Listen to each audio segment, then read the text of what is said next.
Assalamualaikum warahmatullahi wabarakatuh. Kami dari kelompok 7 akan memberikan jawaban sebagai penyaji materi kepada rekan-rekan yang sudah menyanggah materi-materi kami, yang dimana saya sendiri, Toto Budi Handoko, akan memberikan jawaban kepada rekan saya Rahardani kelas 3 yang menyanggah di materi kami. Selanjutnya pertanyaan kedua dari saudara Ervan Effendi. Saya selaku penyaji Indra Abdisanjaya ingin memberikan sanggahan kepada saudara Ervan Effendi.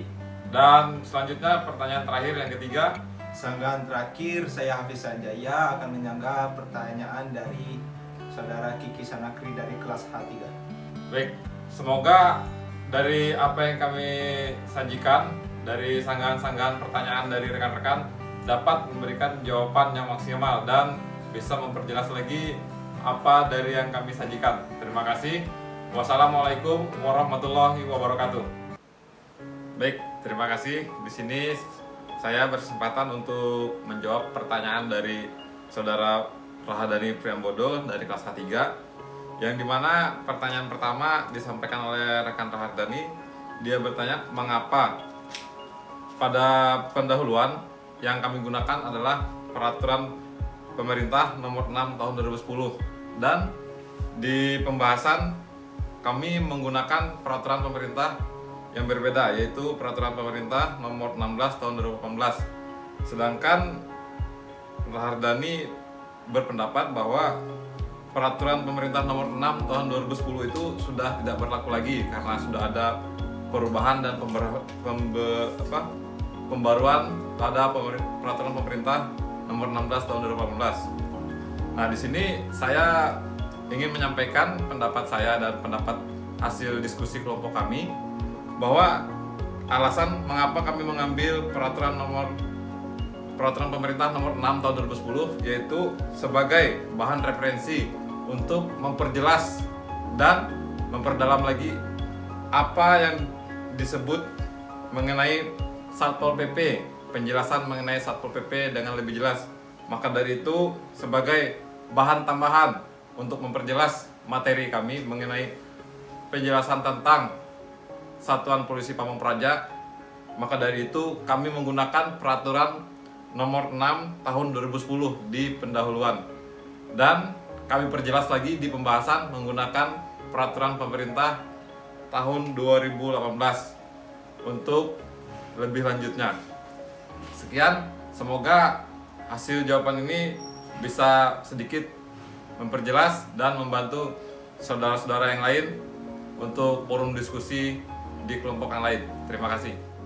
Baik, selanjutnya kami akan menjawab pertanyaan kedua yang diberikan oleh saudara Ervan Effendi, yaitu bagaimana peran Satpol PP dalam menumbuhkan kesadaran hukum di masyarakat sesuai dengan tugasnya, yaitu penegakan hukum tanpa harus membuat citra buruk di masyarakat. Terima kasih.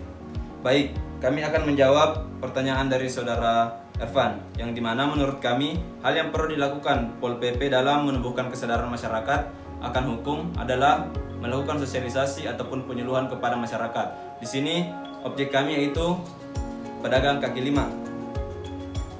Ketika Satpol PP ingin membubarkan pedagang kaki lima, seharusnya atau sebaiknya Satpol PP melakukan sosialisasi ataupun penyuluhan kepada pedagang kaki lima tersebut agar mereka dapat merapikan dagangannya sehingga tidak terjadi hal-hal yang tidak diinginkan.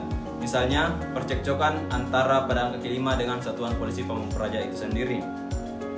Nah, di sini menurut kami hal ini merupakan salah satu upaya peran Satuan Polisi Pamong Praja dalam melakukan penegakan hukum tanpa membuat kesan yang buruk ataupun citra yang buruk di kalangan masyarakat, agar Satuan Polisi Pamong Praja dan pedagang kaki lima dapat menemukan suatu kesepakatan sehingga hal ataupun citra yang buruk itu dapat ditutupi, sehingga terjadinya keserasian antara peraturan daerah dengan pedagang kaki lima itu sendiri. Terima kasih. Baik, saya akan menjawab pertanyaan terakhir dari saudara Kiki Sanakri, yaitu bagaimana peran kualitas sumber daya manusia aparat Satuan Polisi Pamong Praja dalam membentuk citra yang baik dalam masyarakat. Yang kita ketahui sendiri, sumber daya manusia di Indonesia sendiri kurang, termasuk juga di kesatuan aparat Satuan Polisi Pamong Praja. Dengan cara pembinaan dan pelatihan bagi para anggota Satuan Polisi Pamong Praja untuk membuat citra yang humanis kepada masyarakat, juga koordinasi kepada masyarakat agar apa-apa yang dilakukan oleh aparat Satuan Polisi Praja dapat diterima dan menciptakan citra baik di lingkungan masyarakat. Terima kasih.